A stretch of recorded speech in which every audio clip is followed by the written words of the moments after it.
नमस्कार, स्वागत है आपका न्यूज 24 में। आपके साथ मैं हूं अखिलेश आनंद।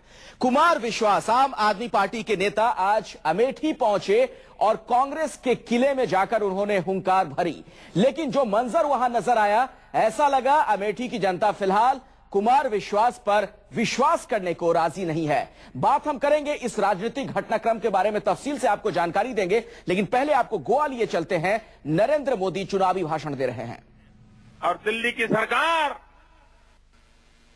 चुप बैठी रहे, सोई रहे, तो गोवा को बर्बादी से कौन बचाएगा भाइयों। और मैं आपको विश्वास दिलाना चाहता हूं, जिन लोगों को ये मुसीबत झेलनी पड़ी है, अब कुछ महीनों का सवाल है।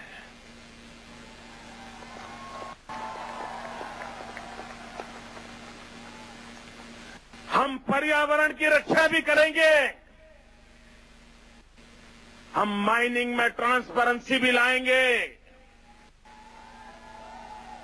और माइनिंग के द्वारा देश के अर्थतंत्र को आगे बढ़ाने की दिशा में मक्कमतापूर्वक कदम रखने की हमारी ताकत है मित्रों।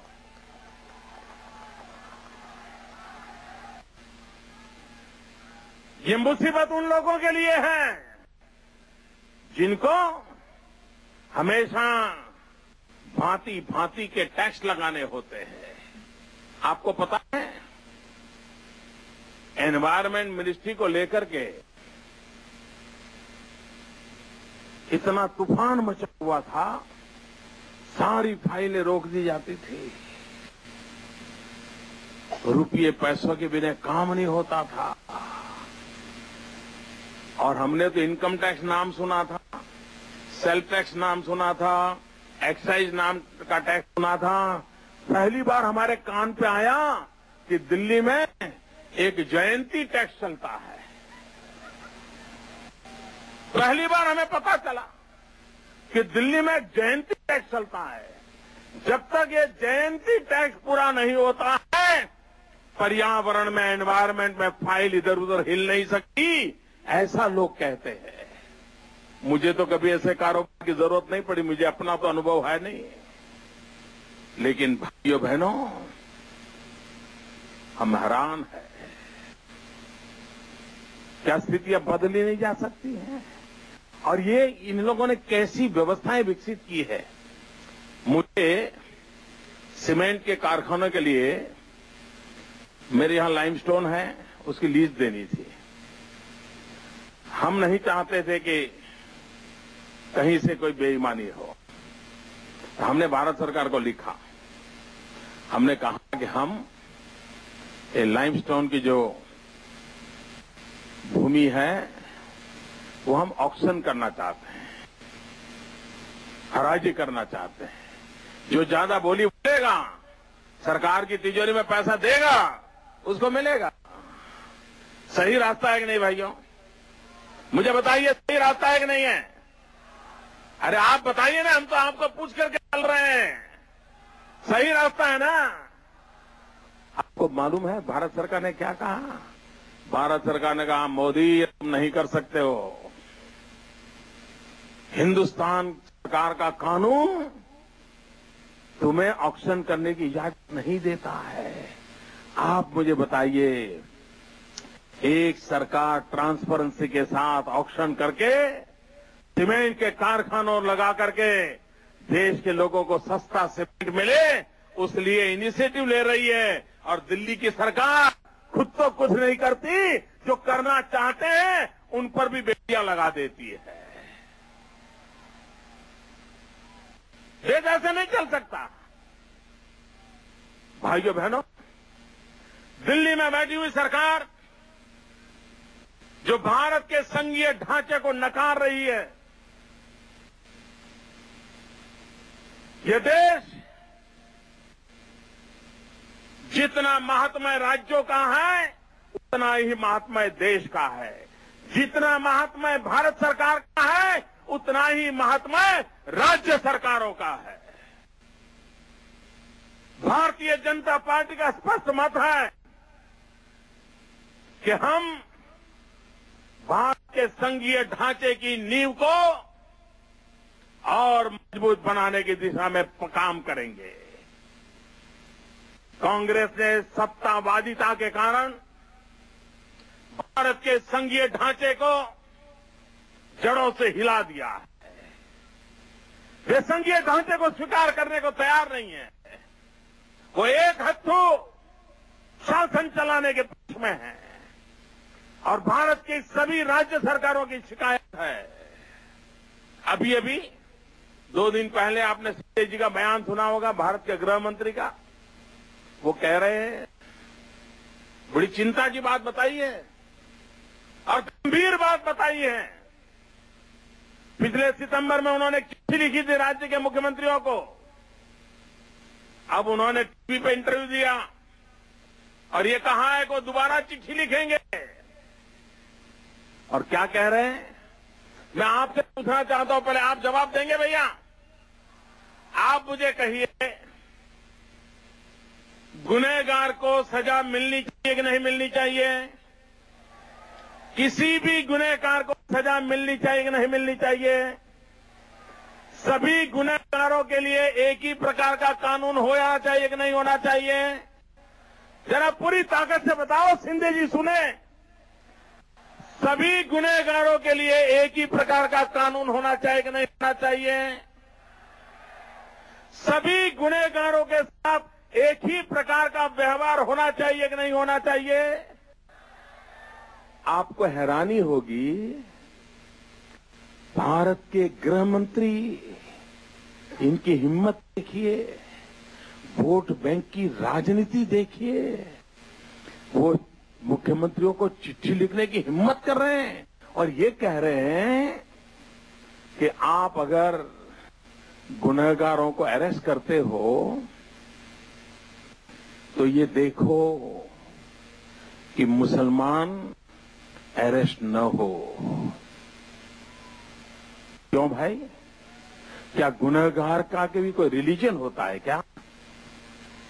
क्या रिलीजन के आधार पर तय होगा कि गुनहगार को पकड़े, रखे, न रखे?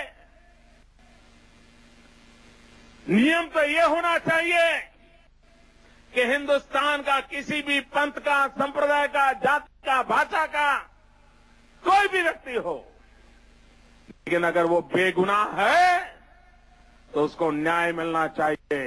ये आपकी सोच होनी चाहिए। संप्रदाय के आधार पर किसी के साथ अन्याय नहीं होना चाहिए। संप्रदाय के आधार पर जेल में ठूस नहीं देना चाहिए, लेकिन ये सबके लिए होना चाहिए।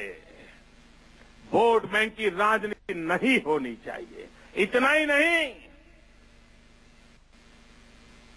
Law and order state subject है, ये राज्य का विषय है। श्रीमान शिंदे जी दिल्ली में बैठ करके हिंदुस्तान के राज्यों को कानून व्यवस्था के पाठ पढ़ाने का आपका हक नहीं है। ये हरकत भारत के संघीय ढांचे पर चोट पहुंचाने वाली है। लेकिन ये कारनामे चल रहे हैं और प्रधानमंत्री को मिलोगे तो पूछोगे, अच्छा ऐसी चिट्ठी लिखी है, मैं देखूंगा। ऐसे ही जवाब देते हैं। भाइयों बहनों, देश बर्बाद हुआ है, उसका यही तो कारण है। भाइयों बहनों, आजकल भारतीय जनता पार्टी की प्रामाणिकता, भारतीय जनता पार्टी की निष्ठा, इस पर कुछ लोग जो कांग्रेस को बचाना चाहते हैं, जो कांग्रेस के रक्षक बने हैं, वो सवाल या निशान उठा रहे हैं।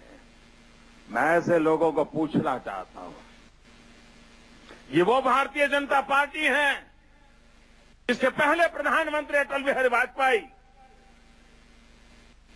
इतने समय तक संसद में रहे,